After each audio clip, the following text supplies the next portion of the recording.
Welcome to the Lindsay and Tony podcast, where we talk about spirituality, business, and life experiences.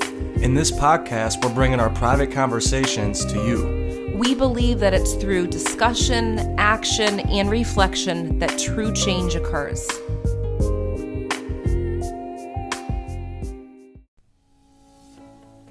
Hello and welcome to episode 7. This one is all about moving through your fears.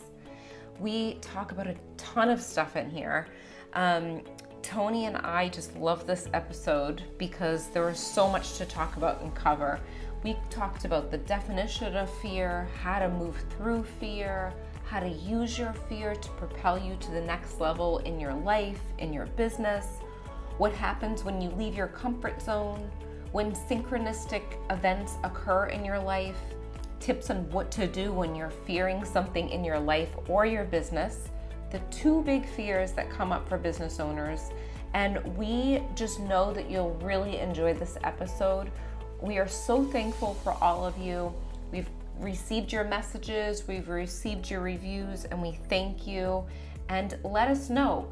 Let us know what kind of fears have come up for you that you've moved through after you listen to this episode. And again, make sure that you check all of the old episodes if you're just joining us for the first time, because we have a bunch of stuff on there that we don't want you to miss. You can always go to lindsaymarino.com and get the podcast info there.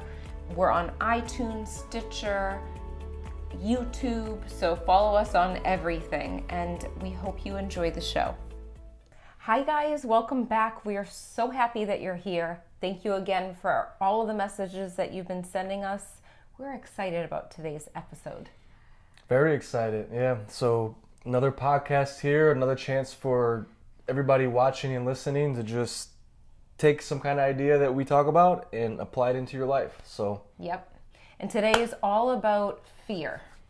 Now, this is a big topic because I feel like Tony and I have different fears.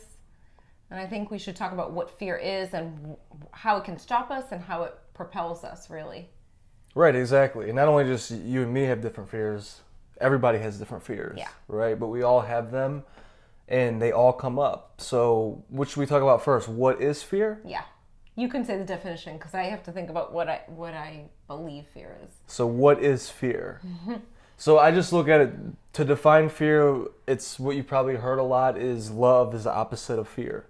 So that's how I look at it. I look at, and of course, we'll get into more detail with this, but there's different kinds of fears, like a fear of walking into a pond with alligators is a fear, I was imagining right? Snakes because you hate snakes. Or snakes, that's a fear, but that's a fear that I don't care about really. I think we have natural fears that we're born with to kind of protect us. And really, a lot of the fears that end up coming up are designed to protect us, right? Yeah. So I look at fear as, we got the basic fears like of not going in a pond with alligators, or jumping off of a huge building because, we know what happens. But so we have those fears, but the other fears that actually stop us from expressing ourselves fully, doing the things we want to do, and being honest with people, those are things that are the opposite of love. I feel those are the things, like when those come up, the things that are stopping you from like really expressing your light, that kind of fear is like the opposite of love, to where if we had love in that situation, we would just totally express ourselves fully, if that makes sense. So it does. I know I said a lot there. Do you have a simple definition for fear? No, I feel like that's perfect. And it's reminding me of the next episode you're going to hear is Anita Morjani talking about fear in her life and how she had her near-death experience. So I go into more when I ask her questions about that too. So next episode, make sure you tune in. A little side note. I believe fear is the opposite of love. Sometimes I feel like there's fear and worry that comes up in us humans because that's just normal. And it can stop us from really seeing reality clearly. I believe that when we were little, there's different things that have happened. Like my mom always gives the example of her seeing her brother getting bit by a dog or getting chased by a dog. And from that point on, even when she was an adult, she had this fear of dogs. She would not want to be in the room with them. until we ended up getting our family dog, Honey. So I feel like in that mode, yes, there's part of us that can get protected, which we need to be aware. But then there's other points of it where we can actually put up so much protection that we stop beautiful things from happening. And I'm speaking like this, but I said to Tony, I'm like, I don't know if this is a good episode for me. And he's like, what are you talking about? You've pushed through fear in your business and different things like that. But I guess every single one of us has some sort of fear or phobia. For me, I had the fear of public speaking. When I thought of speech class, I would not want to get up there. I thought that I would freeze. I wouldn't know what to say. And then when I had this beautiful moment of feeling so much love with reading with Dying to Be Me, that book really helped me push past my fear of speaking By out. Anita Moorjani. Yes, by Anita Moorjani. That got me to do my radio show. And that brought me to a place where I thought, you know what? This is not about me. This is a higher purpose. It's for the higher consciousness to me to express myself. That's what got me through that. And it was the feeling of love. Because when you do fear, if you think about the word fear, you think you want to close up. You want to just kind of put yourself in a cocoon and not go to the outside world. When I think of love, I feel like I want to just share that with everyone. And we're born with love. The fear is more of the human side of things. Like when we go to the heavenly realm, we don't experience any kind of fear. But we can't, it's good to have fear in us too. I feel like, Tony, you do a good job of propelling yourself to the next level if anything comes up. Like when you're playing basketball and you're on the basketball court and you fear, I don't know if you'd fear someone else taking a shot, but whatever kind of hesitant feeling or the feeling of, oh, I got to make sure I do this, it propels you to the next level. And that's the thing. Well, you're talking about on the basketball court. Well, if I actually, when I was on the basketball court, like if I play a pickup game now, or even when I played games when I was in middle school and high school, recreational wise and for the high school team, if I thought about it and got in my head, that's when all the fear would come. Yeah. But thinking back to when I play and when I played in high school and all that, basketball is thoughtless. So I go on the court and it's kind of like on water. I know it sounds like very philosophical, which you guys probably know that's how I am sometimes. But that's literally how I look at it. I get on the court and then I just act like I'm water, and I kind of just move. If the defender's here, I'll go over here. So I kind of just play it. I don't think about it, is what I'm trying to say. It's thoughtless, and I think that when we get to that space, which is easy to talk about and a lot harder to actually get to that space, even though I don't want to say it's hard, it's... Once you're in it, you feel it. Right, but that's the space that I'm talking about. I know what you're talking about because I can compare it to when I do readings and mediumship readings, where when I'm on autopilot, almost like you're in a daydream-like state, you're like, wait, what just happened? That's how it is for you with basketball. And when you receive messages from past loved ones. And I think it's tied to forgetting about yourself. Yeah. When we forget about ourselves and get really in the moment, like live in the now, like everybody says, which is very, very great advice. Eckhart Tolle wrote the book, The Power of Now, and he talks all about that. So that's what it is. When we live in the moment of things, we don't have time to really fear anything. That's so true. And it's like you tap into source. When you tap into source and you feel like you're one, you're not in your human brain. You just keep on moving through it. For me, I actually I get a high off of doing things that are fearful, certain things, not everything. But for me, when I wanted to do something that would make me feel this freeing feeling, I went bungee jumping or skydiving. And something like that, Tony, you don't feel pulled to do that. No, I don't feel it. I'm not saying I will never do it because she got me to go, what do you call it? Hot air balloon? Oh, yeah. And I want to do hot air balloon. In a hot air balloon ride. I did that in Napa Valley, California with Lindsay. And then if you would have asked me before that, or really even a week before that, or a year before, or the morning of, I would have said, no, I don't care about going up in a hot air balloon. But the fact that I did it now, I'm excited I did. So I don't want to say I'll never go jump out of an airplane, go I don't parachuting, need to go again, but or bungee jump. But I'm not really pulled to do it right now. But okay, can I ask you a question? When thinking, for the business people listening here, this is a good one for you. when you made your first video, remember how I kept saying you need to put, you know, you teach so many people, put it out on video. People need to hear it. They need to hear your message. You're going to help more people, and you were afraid to put yourself out there. I was afraid. But once you did your first video, how did you feel? Well, I'll get to that first, but let's go back to how I was afraid, because that's the point we're talking about. Yeah, this is all nice once you get to the space of being in the now and doing all that. It's all nice, but yet me and Lindsay know about all this, and a lot of you watching and listening know about this, but you still experience fear, right? Yeah. Yes, and yes, we both have fear. So where was I getting at with that? You were saying the process of feeling the fear is one thing. Yeah, so the process, so putting out the video. So when I put out the video for the first time, I actually did it on Snapchat. I think it was in 2015, was it? Don't remember the year. I'm losing. It was like 2 or 3 years ago is when I first started to actually put out videos. But yes, I was so scared.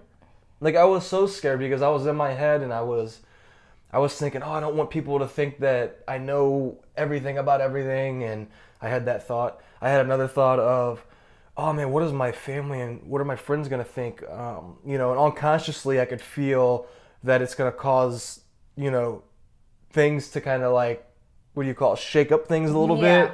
Because whenever you jump outside of your comfort zone, because that's all fear is. When we have fear, it's when we're outside of our comfort zone too. The fear we're talking about in this episode, you know, like the fear that stops you from actually doing things you want to do and growing, that's the fear, is because it's outside of your comfort zone. Anything outside of your comfort zone in this moment is going to cause fear. So my comfort zone back in 2015 or 16, whatever that was, 2 or 3 years ago, when I first made that video on Snapchat, when there was like 12 people watching the video.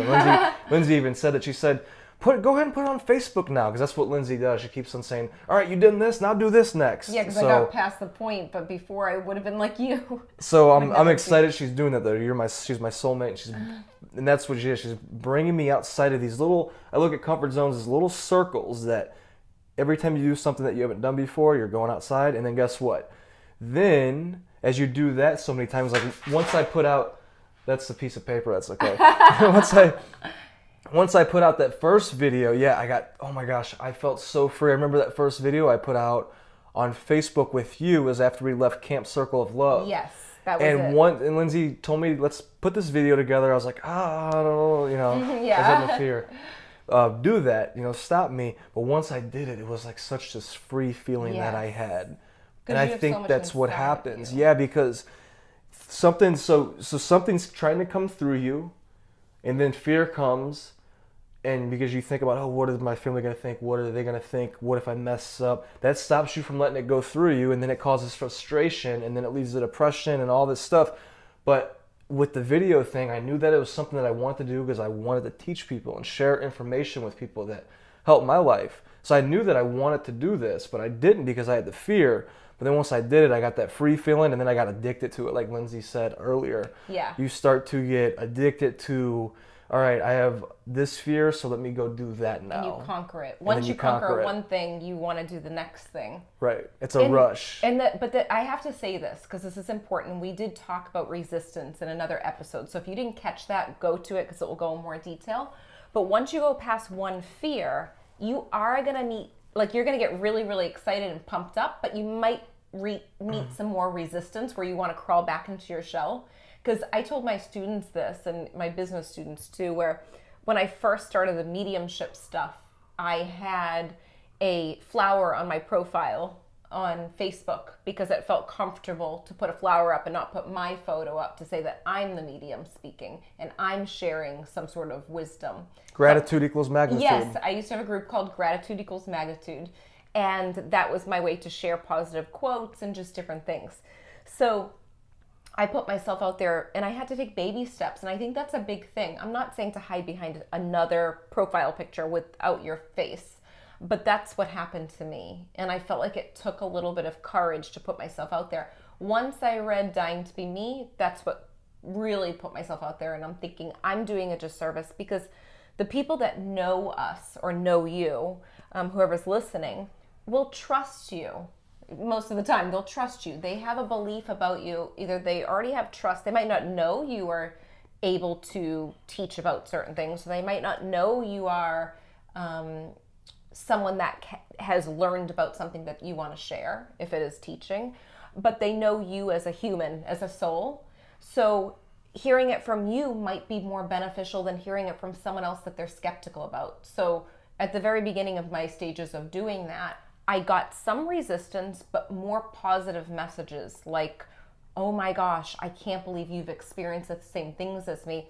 This helps me so much. I don't feel any more crazy because I know that you've experienced this. Right. And then you start to build those connections with people, and you start to realize that, wait, me letting my light shine is helping other people to let their light shine. Is it shaking things up to the left and to the right and inside yourself and outside of yourself? Yes, it is, but that's part of the process. And we only got one life to live, so why would you let fear stop you from hopping on that ride that Lindsay was just describing there? It's exciting, and that's the thing. It's all these cliche things you hear a lot, like on the other side of fear, or what is it? The cave that you fear to enter holds all the treasure. Yeah. And there's so many different things, but it's the truth, and the treasure is that feeling. Yeah. So fear is here. Once you come face to face with it, you do it, and you might be awkward when you're doing it. It might be all of that, but you do it, and then you get that feeling on the other side of it. You're like proud of yourself, and it's a release. It's not just like, oh, I'm proud of myself. It's energy flowing through you, source, who you are, flowing through you, and then you're allowing it to express itself through your hands and into your environment and with the people and using your gifts. And whenever you do that, the whole flow of life just keeps on flowing through you, and you have that feeling of flow. Yes. And that is when synchronicity type events happen. That feeling of like serendipity, when you're actually in the flow of doing things, doing what you love, not holding back. That's when the magic happens. Another thing is, the other day I woke up, and I don't know what made me, I went on my personal Facebook page, my old Facebook page that I don't really go on much. And I was telling Tony, this is a personal story. I'm like, I don't know. I went on my old Facebook page. I started to go through pictures, and I started to think about my life before putting myself out there online. And I wanted to go back in a cave and be that specific person. And it was so tempting. I was like, oh my God, this is so weird. Looking at how things used to be. I want to go back there, and I want to just shut off from the world and not put myself out there. And Tony's like, yeah, but I don't know how you worded it, and it made me think about it. I was already thinking of it, but the way that you said it, it kind of woke me up like, that's true. And I think you said something about this being a higher consciousness thing. Do you remember what you said? Yeah, I don't remember exactly, but I probably said something like, it's not about you. Yeah, that's the thing. And whenever you start to make it about you, that's when you start to feel how Lindsay felt. So yeah, I'm trying to analyze your situation here, but she was starting to make it, you start to think about it and start to make it about yourself, and you can't. And that's the thing. Like, if this was about me and Lindsay, you would not be watching this podcast right now, because like she said, she would like to be in a cave. I'm the same way. We said this before on one of the episodes, but it's the truth. And it's not about, and that's the thing, once you start to figure out that it's not about you, it's about, it's about a whole thing that I can't even describe in words, like a tribe, but it's about the bigger picture. And once you center yourself and get in alignment with the big picture starts to use you, and you allow it, and then you remember it's about the big picture. It's not about me. And I think I had one of those nights, though. That was a rough night. I wasn't sleeping. Yeah. I haven't felt like that in years. It's like, I know, when you know something in your heart, you already know it, but you have this like small glimpse of something, and you're like, oh, I just want to hide away. Yeah. That's what I felt. Like, I just wanted to go to an island. And it was like nothing specific. It was just... Well, I felt like that like a month and a half ago. I told Lindsay, like, I didn't go on social media for like 2 weeks. There's certain times where, and that's another thing. Recharge. Once you start to understand, like, so you're in your comfort zone, whatever's outside of your comfort zone. Once you start to understand that, once you get to that level, you could still be you. Like, you don't have to be this superhuman person. So, say right now you're working at a 9-to-5 job, you're working, maybe you're driving for Coca-Cola, you're working in a factory, and you really don't like it, and you want to be a teacher. Say you just want to be a teacher, you want to be a nurse. But the nurse and teacher is outside your comfort zone, right? So being a nurse or being a teacher is outside your comfort zone. Where was I going with this? So I'd asked you this before. I love it. This is real conversation. So where was I going with that? You're saying that you pretty much are talking about when you think you want to do something, but fear gets in the way, then if you think too much about it, it could stop you. Yeah, and that's the thing. It will stop you. So say you're working at that 9-to-5 job, but you know you want to do that. Yeah. And then you think, oh, but I can't. If I'm a teacher or if I'm a nurse, then I gotta be this perfect person. Or especially with teachers, like that's a big thing with teachers. Like, oh, you're a teacher, so now you have to be like this perfect role model, and nobody can live up to that. No. Like none of us are perfect. Some of us actually get better over time, and you could recognize that in people, but none of us are perfect. So you might let that fear stop you to where when you actually go and pursue being a teacher or pursue being a nurse, you start to realize that once you get into it, all of that stuff goes away. Because at the end of the day, everybody knows that we're all human. And no matter if you're a teacher or a nurse or a personal trainer, we're all human. So, and there's different things that whenever you become the things that you want to become, you think it's going to be this way, and it ends up being the exact opposite. So for example, like when I graduated college, I wanted to be a teacher, but I kept telling Lindsay, because we always had this vision that we were going to travel around and work from our laptops and do in-person events, different places. We had that vision even when I was in college. And when I graduated from college, I was actually wanting to take an online class. Now, was I wanting to, not take an online class, teach an online class. So I had that option. I could have done that. Was I wanting to do that because I felt pulled to do that in the moment? No, not at all. That wasn't the reason. The reason was fear. Every time I thought about being an in-person teacher, I thought of, oh man, I'm gonna have to talk to people all day. Like I didn't care about, no seriously, I didn't care about talking to students. Like I gotta talk to all the teachers and I gotta do this. Like I never liked being in school, not because I didn't like learning, but just because being inside and the energy and stuff. I was like, how am I gonna handle all this? And then all these questions, I was making it about me. And that's the thing. Once I started to go into the schools, do my internships, the students started to have a huge impact on me. I started to have a huge impact on them, and it started to flow. I started to forget about me, and I started to see what was happening, the transformation within me and with all the students around me. And then that's when I started to get very addicted to this thing even more. Yeah. Like going outside my comfort zone. So I'm so thankful that I did not let fear stop me from teaching at a public school, physical location, because long story short, I ended up becoming teacher of the year my second year, and I'm not, trying to brag or nothing. It just kind of, it was obvious that I loved doing what I was doing and I fit. So, and that was this, I made that decision through following my heart and my instinct and tuning in and asking, what does the universe, what does God want of me? And that was the decision. My decision would have been teach online, because that would have been comfortable. I could have been. But do you remember when you were like hesitant too? You're like, should I do this and should I do that? And you never ask, like, what do you think? Usually you just have that feeling. But it was because you knew that your human mind was pulling you one way and then your soul was pulling you the other direction. And that's a good point to bring up too. A lot of the times our fear will confuse us for our intuition. And our intuition can't work clearly if your fear is the thing that's overpowering it. So I would say if you're fearing anything, whether it's putting yourself out there online, starting your own business, or changing the business that you have, start doing the things that you love. Go change it up and go outside. Tony likes to go bike riding. We always talk about this.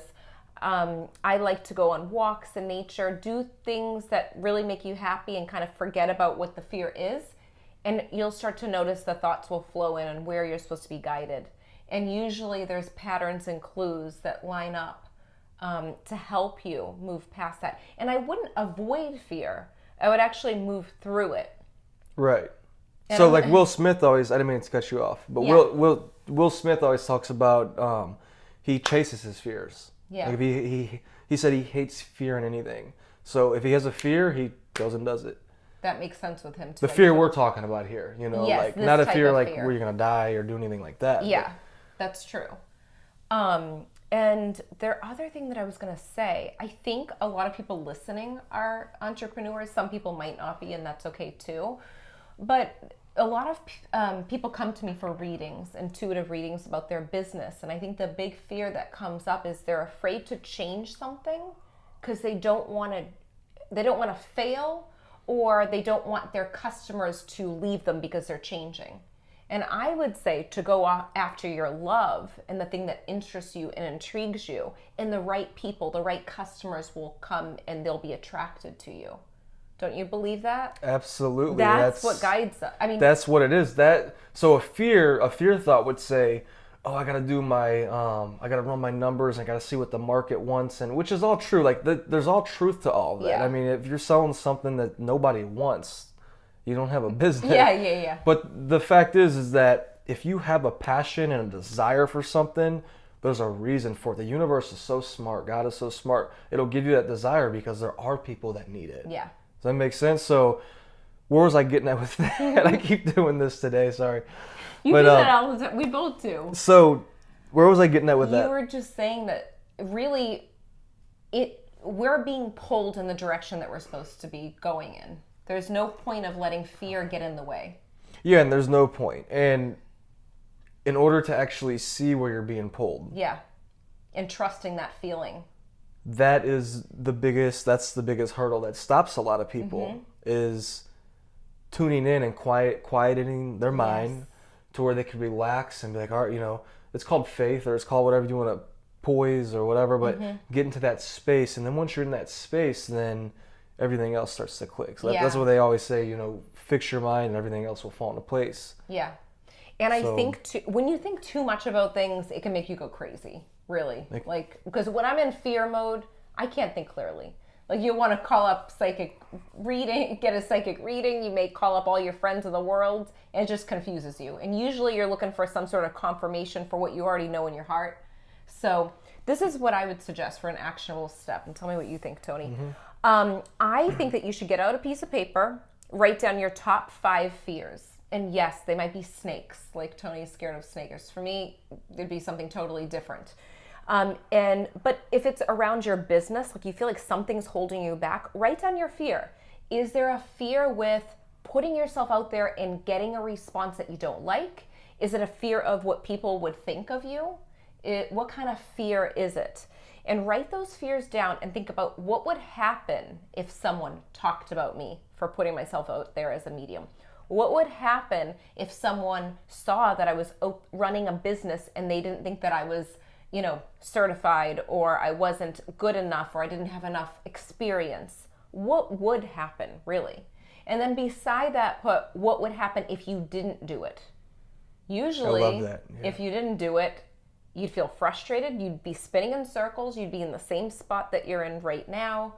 And you'd be thinking about doing it the year later. And then you'd be really agitated when people around you were doing what you loved and you would put it back and put it in the back burner, and you'd be like, oh, they're doing this? I wanted to do that. And so to add to Lindsay's too, I would say that, so take all of that information and then, so like with me, with teaching in a school system, I had that fear of being in a school and being surrounded by all these people and having to socialize. So what I would say is think about something that you want to do, but fear's stopping you. Picture that fear in your imagination as a cartoon. Yeah. And then see everything messing up how you think it could mess up. Make it funny. Make it humorous. Laugh about it. Don't take it seriously. And then also visualize the cartoon. You could use the cartoon thing. I like visualizing a cartoon. He always does. See yourself doing very well at it. And I feel like this just takes the edge off of it. So it's a little technique to take the edge off and to relax you into. Yeah. So I hope everybody takes these action steps that we just talked about here and apply them into your life. Yeah. Because they might sound funny, but it's a lot of the goofy, funny tips that I've learned over the years that actually made huge impact in my life. So I love the cartoon thing. Yeah, so try it out. And let us know. Like, if you want to get the fear off your chest and you want to share it with us, share it with us. And tell us if you move through it. All right, and we Okay. will see you all on the next episode. Bye, guys. Bye-bye. We hope you enjoyed this episode as much as we did. If you liked it, leave a 5-star review on iTunes, and remember, subscribe to our YouTube channel too. If you can think of anyone else that would love this episode, share it with them right now on social media or email. And remember, getting results is a process of learning, applying, and reflecting. Stay consistent and continue to grow every day.